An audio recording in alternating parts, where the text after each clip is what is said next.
कॅनमधून petrol आणि diesel देण्याला राज्य शासनानं बंदी घालण्याचा निर्णय घेतलाय। या निर्णयामागे सुरक्षा कारण आणि इंधनाचा गैरवापर रोखण्याचा उद्देश असल्याचं सांगितलं जातंय। मात्र या निर्णयामुळे ग्रामीण भागातील शेतकऱ्यांना मोठ्या अडचणींचा सामना करावा लागत असल्याचं चित्र आहे। शेतकऱ्यांची गैरसोय दूर करण्यासाठी कॅनमधून डिझेल मिळावं अशी मागणी शेतकरी वर्गातून होत आहे। मागील 4 दिवसांपूर्वी पेट्रोल आणि डिझेल इंधनाचा तुटवडा असल्याची अफवा पसरल्यानं पेट्रोल डिझेलसाठी पेट्रोल पंपावर वाहनधारकांच्या मोठ्या रांगा लागल्या होत्या।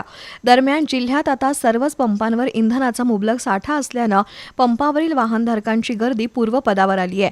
मात्र राज्य शासनानं कॅनमधून पेट्रोल आणि डिझेल देण्याला बंदी घालण्याचा निर्णय घेतलाय।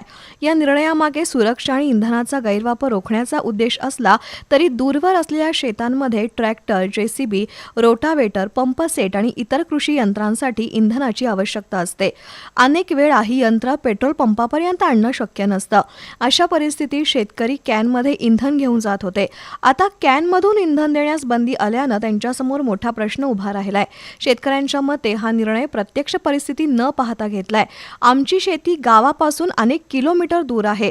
ट्रॅक्टर किंवा मोटर पंप पेट्रोल पंपावर नेणं वेळ खाऊ आणि खर्चिक आहे। त्यामुळे कॅनमधून इंधन घेणं हा एकमेव पर्याय होता असं काही शेतकऱ्यांनी सांगितलं। शासनानं शेतकऱ्यांसाठी काही सवलती किंवा विशेष परवानगी प्रणाली लागू करावी अशी मागणी शेतकरी वर्गातून होतीये। दरम्यान या निर्णयाचा पुनर्विचार करून शेतकऱ्यांना दिलासा द्यावा अशी मागणी शेतकरी वर्गातून होतीये।